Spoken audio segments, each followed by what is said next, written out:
the Operation Gladio B. They know the network's head is here in the United States, and the United States has been harboring this terrorist, this mullah, this ayatollah in the United States. You're listening to the Corbett Report. Welcome, friends. This is James Corbett of CorbettReport.com, coming to you in a special joint production with NewsBud.com. Today we're going to be talking to Sibel Edmonds and Spiros Skouras about the topic that has taken over the news headlines over the weekend, and that is the attempted Turkish coup that took place on Friday and was quickly quelled, but certainly has created a stir and is going to have geopolitical ramifications in the coming weeks and months for sure. It's an interesting situation, especially because we were talking about it 6 or 7 months ago here on the Corbett Report and on BoilingFrogsPost.com with Sibel. I wrote a newsletter editorial back in the beginning of December of 2015. Is Erdogan being set up for a NATO-backed coup? And then a couple of weeks later, Sibel and I talked about that very possibility in an interview that we recorded towards the end of December. I mean, is it inevitable that Erdogan is being targeted here and that he's going to go down? And if so, how does that play out? Because they finally got to the point where they divided the country so much internally, and the opposition. So he does not enjoy what he enjoyed 2-3 years ago. He still had the majority support. That support has been diminished, is far below 50% now, and he's going to be replaced with someone much worse. I can guarantee you that, because history repeats itself in these countries, with someone like his predecessors. And I don't know if it's going to be a direct military coup, but the CHP, CHP party that are secularists, they, behind the scenes, some of the powerful factions within CHP, they have formed alliance with Gulen movement, which is mind-boggling. I'm talking about the most secularist party forming alliance with the mullah, who is absolutely advocating for fundamentalism, Fethullah Gulen. I never thought I would see such day that these two will join forces, and so you're going to see something like that. And but things are going to get worse. We're going to have more terror events in Turkey. It's going to happen. And it's going to come from many sides. There's going to be the Kurdish sides. Then, of course, all the stuff that they are blaming on ISIS. It's going to be messier, but he's going. And Sibel Edmonds was even more explicit in an interview that she recorded with Lou Rockwell a little later on. You're looking at a country that is about to economically collapse anytime now. And your question was on Erdogan. And when you ask, well, what's happening and what's going to happen with Erdogan, that's going to be the major factor determining what's going to happen with Erdogan's administration. They have formed this date on November 7th or 20th for the election. But if this economic collapse happens before then, let's say by October, which is highly likely that it will take place, then you may look at the big major possibility of a period of pure chaos and violence, followed by possibly another military coup in Turkey, which will be the Operation Gladio and the rulers basically taking back the Turkish government. So, perhaps this is not surprising, but it is interesting that the way this all played out. So now we're going to have to try to sort out what is actually happening in Turkey, what just took place, what is about to take place, and who are the real players here? Who was really behind what happened in Turkey over the weekend, and who is really in control at this point? It seems to be Erdogan and his faction have regained control, but we need to understand these events in a bit greater context. So let's bring in Sibel Edmonds to this conversation so we can talk about these events in more detail. All right, we are working obviously with a moving news story, so by the time that you guys see this, who knows where this story will have moved on to. But at this point, we know that Erdogan is pointing a finger at Fethullah Gulen, who, again, should be very familiar to viewers of my conversations with Sibel over the years. And Gulen, of course, is saying, not me, Erdogan probably staged this himself.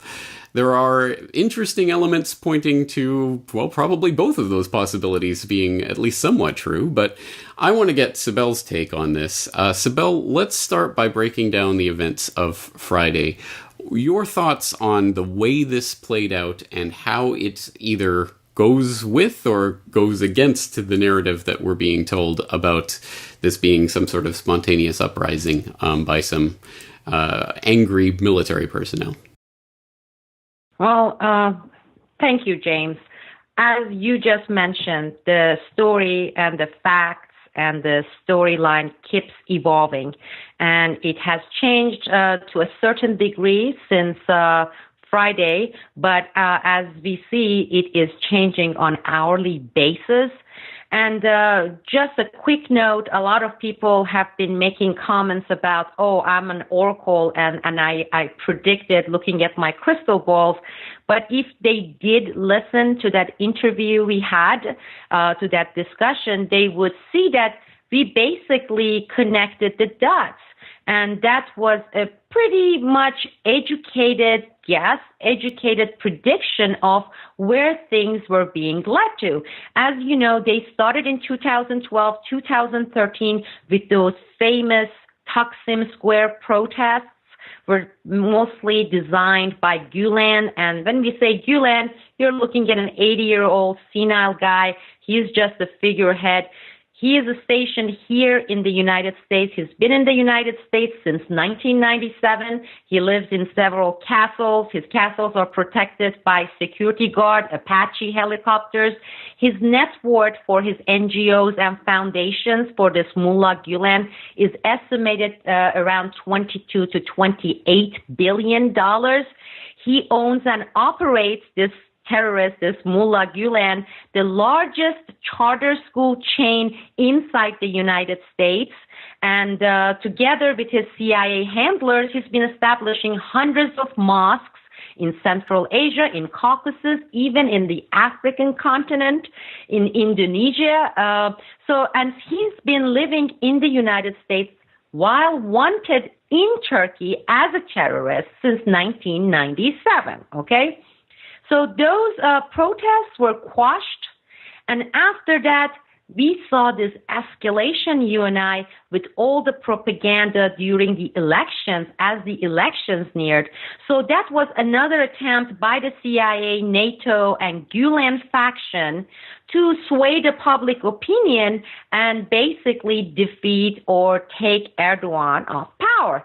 That didn't succeed, despite all the trials, all the mainstream media propaganda, especially here in the United States, but to a certain degree with the English language version of some Turkish mainstream media, with operatives who are linked directly to Gulen and the CIA here, and all the think tanks that you and I have been talking about.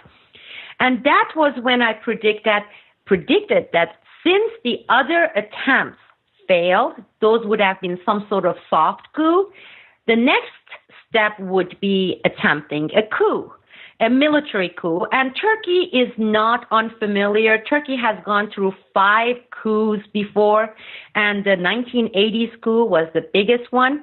And the coup was implemented by United States, by NATO, using Turkish military, because Turkish military is mainly under United States and NATO, not on the paper, not according to the bylaws in Turkey, but that's how it's been for several decades, okay? As a NATO member, Turkish military takes their order, the military, from U.S. and NATO.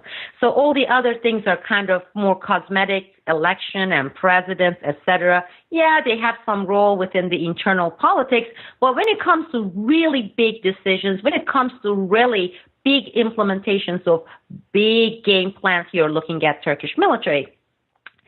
So on Friday, we just found out through the Twitter and through the U.S. mainstream media here that coup was in play. And interestingly, as you would observe with many coups around the world, especially those implemented by military / CIA deep state, they always take place at night. Why? because they want to take advantage of the time of the day when people are in bed. So by the time they wake up in the morning, it's all done deal, okay? Then they go about establishing curfew, and that usually lasts in 1980. When I was in Turkey, it lasted for 3-4 years in certain areas, the curfew, until they established themselves. Well, this fits that particular pattern. And then, of course, we started seeing the psych warfare. This was not present in 1980 coup in Turkey. There were no social medias. There were no Twitter. We didn't have any Facebook. But Spiro and I spent that entire day in front of the monitor, in front of our computer, and we are checking all the information that is being poured into the social media channels, such as Twitter. And lo and behold, we see this tweet popping saying Erdogan is trying to escape the country. He is flying all over Germany, can't land. He wants to have asylum in Germany. The moment we saw this tweet, it was psych warfare written all over it. Because what would you like to do to demoralize people and make the coup successful? You either false information, declare the leader dead, and that is amazingly effective because people get demoralized. They're saying it's a done deal. We don't even have a leader anymore. Or they say your leader ran away. He left you and he wants to go and get asylum in the UK or United States or Germany, which they tried to do. So at that point, I started chasing these tweets and saying, where is your source and where is the link? Where are you getting this information? To just show you how the faces of coup has changed, or the implementation tactic now, it's even in a way stronger, more multi-fronted, because social media, as it did with Arab Spring, as it did momentarily when we were seeing that possible Iran Spring, use of Twitter and Facebook to help the coup succeed by spreading rumor, by spreading misinformation. Well, it's very interesting, and you're absolutely right. And we have seen time and time again in countries like Turkey specifically, social media being shut down completely, and that is obviously going to control and influence a lot. Now, these tweets that you were talking about Erdogan fleeing the country and trying to seek asylum in Germany, you had called it right away that this was a psyop, and it definitely it still appears to be that way. And I had looked into the original source of this information, and from the best that I can tell, the first person tweeting about this is a guy named Kyle Griffin, and he works for MSNBC as a producer, and he tweeted out, this was mid-coup, that a senior U.S. military source tells NBC News that Erdogan refusing landing rights in Istanbul and is reportedly seeking asylum in Germany. Now, this was taking place as the coup was taking place, the attempted coup. There had not been any word yet from Erdogan or the government there. That at this point in time, the coup plotters had already taken over the press. They went in and shut down the media outlets, and they were saying that they had declared victory basically at this point. So this, like as you said, wasn't injected. It appears to be injected at this key specific point to try to stifle any kind of resistance to the coup. So it makes me question, well, who is this military source, and why are they saying this? Why is MSNBC running with this, NBC running with this? And then before you know it, like you said, it was everywhere. It was being tweeted everywhere, and then the jokes followed. Oh, Erdogan's the first Muslim who had been refused asylum in Germany, and all of that. But very interesting. It is interesting, but we can, and there were people who were actually tracking his flight in real time on Flight Radar 24 or whatever that site is, that shows that he really was circling around for a while and obviously not able to land. So something was happening. And it's interesting that, of course, that idea just gets floated and it seems to make sense. So it gets picked up and then rebroadcast out without anyone really checking what the source of that information is. I think, again, that is modus operandi for an operation like this. That, of course, raises the specter of the deep state and who was really in control of what was going on during those hours.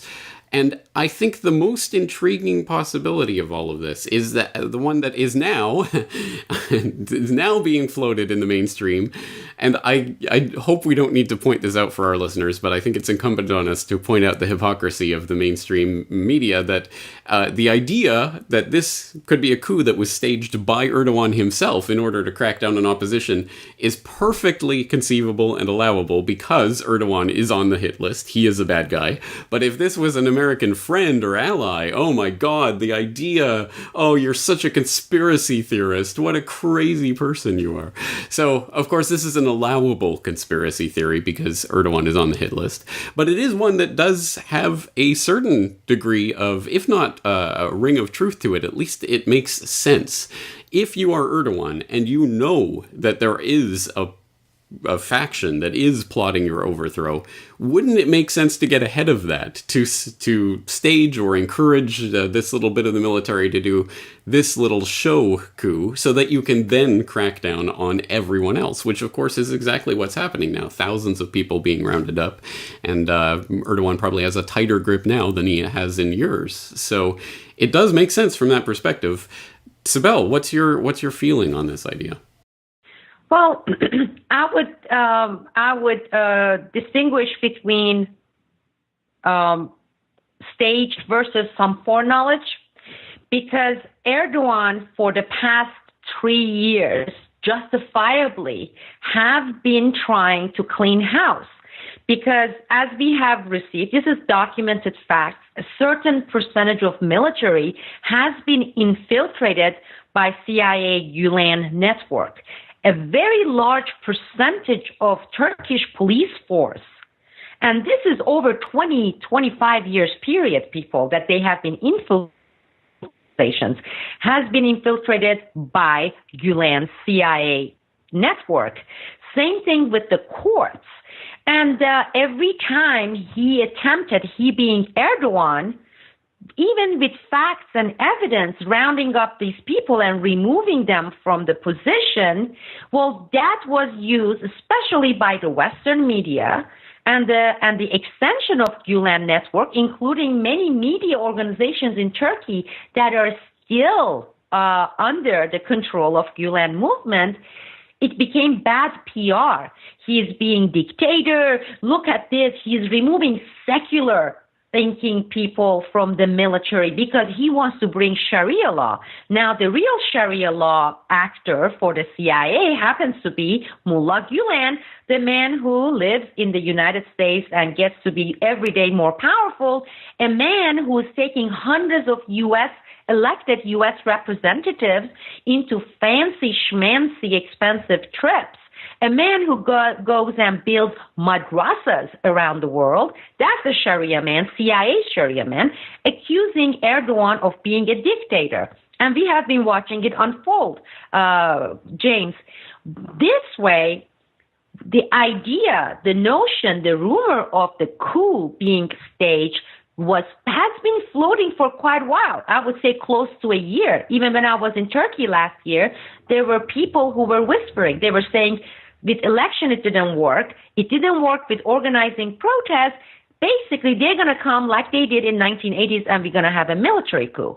Well, of course, they have had foreknowledge. How can you keep quiet, especially in a place like Turkey? In Turkey, we tend to talk, run our mouth, as our audience know with me. So would it be smart? Wouldn't you do it if you were in the position, James, to say, you know what? This is a perfect opportunity. Let them come in. Let us show the public what they are trying to do, who they are, and then without that bad PR, we can round them up and clean house. And the whole thing is, though, if you were to ask me, so this is over, Erdogan won, it's under control, I would say definitively no, because this did not seem to be the scale of and the well-planned real coup. I think this was their dry run. I think this was a warm-up coup. And the real big coup is still on its way against Erdogan. Maybe with this one, and this is a maybe, I'm putting a hypothesis label on this. Maybe it was to, how you check the patient's pulse to see what kind of shape that person is. Maybe they're trying to really take the pulse of the nation to see whether or not they are going to really oppose the coup. Where is going to be the public opinion? Where is going to be the public stand? What kind of holes would be in the plan? So looking at the small scale of it, and in some ways some sloppy nature that this coup carried, unlike the coup in 1980s, I would say this was the experimental warm-up coup to lead to a bigger coup. Now, in this case, the people in Turkey, they played a major role. And that has been shown, basically, the enemies of Erdogan, the Western countries, NATO, that it's not going to be that easy. I mean, you had these people, despite all the tanks pouring out on the streets, listening to Erdogan saying, don't stay home, get out and fight it. Get out and fight it, because no matter how big of a military we are talking about, how big of an FBI, think about millions of people, what kind of power they would have despite the tanks and the guns. And the Turkish people, the supporters, the nationalists, they listened to that and they did exactly that. Now, this is in a way a positive thing to show, because Spiro and I, we were talking about this and we said, would we see similar kind of reaction in the U.S.? If we had a situation like this, or would people go with their little cell phone under the bed and say, wake me up or let me know when it's over so I can get out because it's so dangerous out there? I mean, 270 plus people lost their lives. These people actually, they climb these tanks. Okay, and they were not armed because they don't, they don't have the gun rights in Turkey. So it was their fists. It was their arms. It was their determination to say, I'm going to put my life on the line to stop these coups, a coup that is being planned by the outside nations. And of course, as you just said, James, the way it's being portrayed in the United States is just amazing. Not amazing to you and I, but amazing that it is still being tried. Because imagine Americans, there is an outside nation that infiltrates this military and says, you go there and create this coup in the United States. We would want those people hung. We would want that nation to be nuked. And yet they are forming and shaping the public opinion in the Western countries as here's a staged event by Erdogan, and turning the tables, and they're making it about him being an evil. All right. The question about the next step, I think, is extremely important here, because as you say, if this was just a practice run or a warm-up, then I guess the question is what happens between now and then in terms of cleaning house. And we are seeing thousands of people being rounded up right now. But the most important part of this potentially is Gulen and what happens, as you say, a figurehead, a senile old figurehead at this point, but still the central part of the faction, the CIA faction that's working against Erdogan right now. Now, there has been a lot of talk about Gulen extradition and calling for his extradition, but there has been no formal extradition call yet, at least as we're recording this. The latest from Stars and Stripes, stripes.com, July 17th, 2016. Kerry says U.S. awaits formal request for Gulen extradition, saying that we have not had a formal request for extradition. This has to come in a formal package. Give us the evidence. Show us the evidence. We need a solid legal foundation that meets the standard of extradition in order for our courts to approve such a request. Is this really going to go ahead? Is the Erdogan government going to make a formal extradition call for Gulen? And if so, how does the U.S. counter that? And what's going to be the next step in all of this? Oh, wow, these were loaded questions, James. I will basically chop it in 3 segments in order to answer it comprehensively. As far as I have been reading, especially since 2013, Turkish Justice Department of Justice Department in Turkey, Adliye Bakanlığı, they have been sending all the things that are being requested by the FBI and the Justice Department here on Fethullah Gulen, okay? And so, of course, the bureaucracy is playing, oh, they didn't maybe tick this box, so we're going to send it back. Or maybe the signature was kind of faded, so we are still looking to authenticate the signature of the person who authorized this extradition request. That's the biggest bullshit I've ever heard. Turkey has been on the record demanding this man's extradition. Not only that, this terrorist Mullah Gulen, who operates the biggest charter school chain in the United States, has been under the FBI investigation for money laundering and all sorts of other criminal activities since 2009, 2010. I mean, you're looking at an organization that is linked to so many different kinds of terror financing, money laundering, and also spreading extreme ideas. They're operating centered in the United States.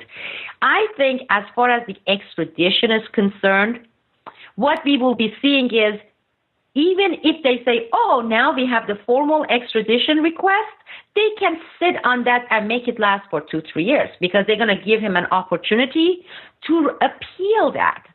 And then after that, to appeal that particular decision, so they can drag it at least for 2 years. But I have seen and heard people floating the idea that his health has been deteriorating, Fethullah Gulen. The more likely scenario is he's going to die. You know, he's going to have a stroke, be hospitalized, or just die while all this extradition tango dance is taking place, for show only between Turkey and the United States. But the most important point here is whether with Gulen's extradition being formalized, acknowledged by the United States or not, the real coup is not the one that was tried, that we saw on Friday. It is not over.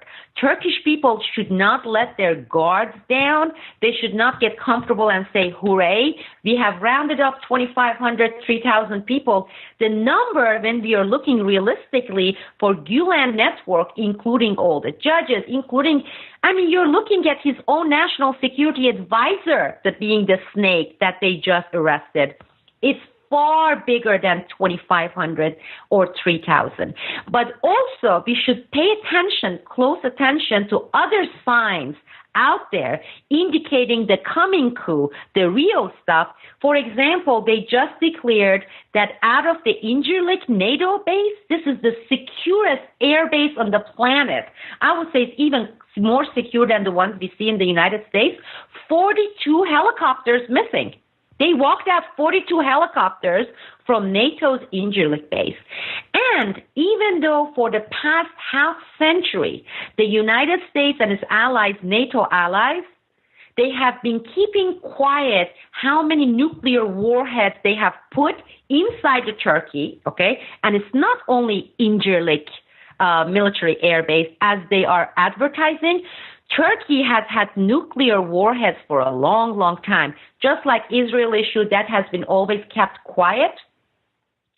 And the 90+ ones in NATO airbase is justified as NATO airbase. If you pay close attention, James, they keep floating now. You know, these nuclear warheads, what if ISIS gets there? Okay? Think about this airbase that has weathered the entire Cold War era with no penetration, no danger, right?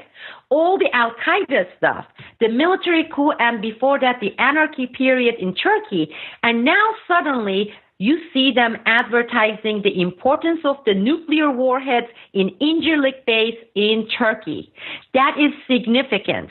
That is going to be tied to the coming coup, because that would justify NATO and allies' action, because they have to go there, remove Erdogan, keep the country secure so that we won't be nuked. That's what they're going to use. And where the heck those 42 helicopters are today, and how the heck can you take out 42 helicopters from one of the most secure air bases in the world? So that's the kind of a BS line that they are selling, the mainstream media, to the people. But Turkish people have a role to play. We know, they know that the masterminds are here, CIA/NATO, the deep state, the Operation Gladio B. They know the network's head is here in the United States, and the United States has been harboring this terrorist, this mullah, this ayatollah in the United States. And they can put pressure on Erdogan or facilitate his maybe already existing desire of playing tough, because Turkey can play tough. Why don't they shut down the U.S. consulates in Turkey? Wouldn't we have done that, let's say, in the United States, if it was, we didn't shut down Iran's embassy and consulates? We cleared them as an enemy working against the United States. They can put pressure on the United States. In fact, they should shut down the base and say it can't be operational. They can shut down the U.S. consulate. And there are enough Turkish people here that can actually assert some level of influence. They know where his foundation's quarters are, Gulen. They are trying to implement warm-up coup and then a big coup. I mean, Turks, they can be in some regards very brave, and they should come and take their own man, put them in big crates and take them back into Turkey and hang them. But there are things that people can do in Turkey, and it's time for them to get tough and just go beyond talking the talk. We have those brave people who truly put their lives on the line. These people, it's not political ideology. It was saying we are not going to have foreign powers coming and implement coups here in our country. But I think the point is Erdogan's never going to do that. Erdogan's never going to kick the U.S. out, never going to close down the embassies. He's never going to withdraw from NATO. If he was going to do that, he would have done it by now. But the people can. I mean, think about this. Let's say this is a short-term victory for Erdogan. Well, who brought this victory for Erdogan? It was the people. It was those people that they poured out on the street. So if Erdogan is not going to do it, Turkish people, and I will tell you, you may be seeing it 2 days from now, they can go and shut down the embassy. In fact, the embassy people will evacuate. Because when this is what's happening directed towards Turkey, I don't think the United States embassy or consulate has any right to exist or operate in Turkey. And that would be the public opinion in Turkey. If Erdogan doesn't shut down, at least maybe he would stand on the side and watch people do it. Okay? Maybe it's time for helicopters to go and evacuate the personnel, including the CIA personnel, facilitating this warm-up coup, kick them out of the country. Okay? Can they do that? Of course. They keep showing the Iran hostage-taking situation. They never show what the United States did to Iran via its embassy and its CIA headquarters for Iran being stationed in the embassy. That is being censored. That's never talked about. Well, the same thing. Many of the CIA operatives, many of Gulen's handlers, they operate in Turkey. So Turkish people can go shut down military attaché in Ankara, the embassy. Can they do it? You put out there 15,000 people, and I will see how fast they are going to run for their lives. It would make some interesting parallels for the Jimmy Carter of 2016, aka Barack Obama, to end up with a hostage crisis at the end of his administration. I don't know. It's very interesting. I have no idea whether this is likely to play out this way, as you say, but it is certainly something that is possible, as you say, because it really was the people that really did make the deciding difference on Friday. And you're right. If they had just cowered under their bed and waited for the morning, things might look very different in Turkey right now. So I guess you certainly have a point there. All right. Is there any other points that you or Spiro would like to make before we start wrapping up here? I know Spiro has a couple of good points on all the links between Fethullah Gulen, and I'm going to let him address that. We were just sitting and reading up on Fethullah Gulen's foundation and its connection to Clinton's, both Clintons, Hillary Clinton's and her foundation. But there are enough Turkish people here. I know some of them are Gulen supporters, but there are Turkish people in the United States. I would tell you that This guy, Fethullah Gulen, he has several headquarters because he has several foundations and NGOs. They are here in the United States, and as FBI has declared, they are under investigation, and they can show some muscles, and they can demand their own demands, Turkish people, to go after him here. So they are not extraditing this man who's already criminally under investigation by the FBI. They may be taking notice of some people going and targeting Gulen's facility in the United States for a man known to be terrorist. And I think U.S. would have a hard time while it's investigating this terrorist, this mullah, to say that, okay, we are going to protect. He's not even a U.S. citizen. So that's something that people should not disregard because their elements are active out there. They can raise their voice and their presence, people here, and target Gulen's facility. And I also would like to issue this call for all these unknowing parents who are sending their children to a charter school operated by worldwide renowned terrorist Ayatollah Mullah, who is most wanted, okay? So you're looking at a sanctioned bin Laden to a certain degree because some of these madrasas, as we spoke about this, James, they are also training camps for terrorists, whether it's for Chechens or for some other factions that now they are pouring into Syria. Before that, they were going and joining Al-Qaeda in the Balkans. And remember, Operation Gladio B started 1996, 1997. This was during Clinton's watch, okay? This was not during the Bush or Obama watch. This operation started in 1996, 1997. And Fethullah Gulen was brought in with a CIA Gulfstream planes while he was most wanted in Turkey into the United States in 1997 under Clinton's watch. He was harbored as a terrorist, even though Turkey was a NATO ally, by Bill Clinton and Clinton's people. So people really need to take note of these facts because these are documented facts. Just go and check. We have covered it. We have provided the links. And I would let Spiro finish up with the many links of Fethullah Gulen to Clinton and Clinton family. Well, I think you covered it pretty well there, Sibel. Actually, the Clinton foundations and Fethullah Gulen's foundations have been working together, throwing money each other's way, and it's just another example of how these families, and like the Clintons, these dynasties, have been around for a long time, and they have their hands in everything behind the scenes. And this woman is running for president in this country, in the U.S., and so it's alarming to me. It just says a lot about the state that this country is in, and how these people essentially are above the law. And Gulen and the Clintons and many others are perfect examples of that. And they're working together. And these agencies are involved, and they're influencing or trying to influence other countries and what's taking place there without considering the residents of those countries.